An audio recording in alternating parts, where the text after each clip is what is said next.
माजी आमदार वैभव नाईक भराडी देवीचरणी नतमस्तक झाले। ठाकरे शिवसेनेला पुन्हा उभारी मिळू देत असं साकडं त्यांनी देवीचरणी घातलं। दरवर्षीप्रमाणे आई भराडी देवीचं दर्शन घेतलं। या ठिकाणी महाराष्ट्राला पुन्हा एकदा सुख समृद्धी देव अशी आई भराडीकडे प्रार्थना केली। त्याचबरोबर शिवसेनेचा सुद्धा उद्धव बाळासाहेब ठाकरे यांच्या मार्गदर्शनाखाली शिवसेना सुद्धा पुन्हा एकदा उंच भरारी घेऊन दे अशी आई भराडीकडे प्रार्थना केली।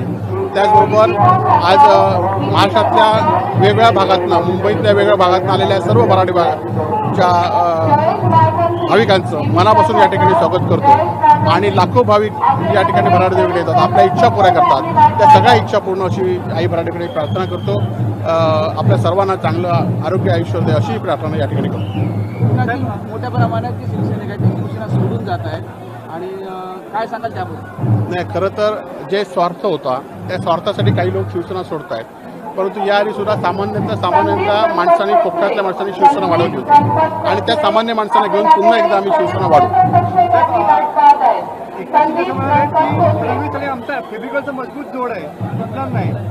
नाही, आता आपण बघत असाल की ज्या पद्धतीने भाजप आणि शिंदे सेनेमध्ये ज्या पद्धतीने एकमेकात कुडाडखोडी चालू आहे आणि त्यामुळे निश्चितपणे काही दिवसासाठीच फक्त आज शिंदेचा वापर भाजप करून घेत आहे आणि त्यामुळे येणाऱ्या काळामध्ये ही जागा, शिंदेची जागा निश्चितपणे भाजप दाखवेल।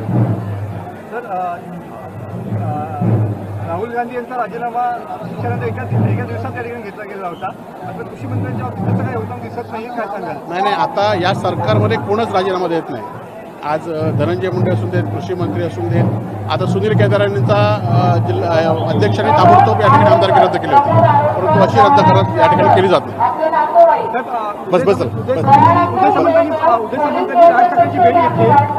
शिवसेना राज ठाकरेंची जवळीक करण्याचा प्रयत्न करते, काय वाटतं तुम्हाला?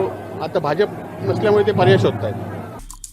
आमचे दिवसभरातले सर्व अपडेट्स, ताज्या घडामोडी आणि थेट लाईव्ह पाहण्यासाठी सबस्क्राईब करा, लाईक करा कोकणचं नंबर 1 महा चॅनल कोकण 7 लाईव्हचं YouTube चॅनल।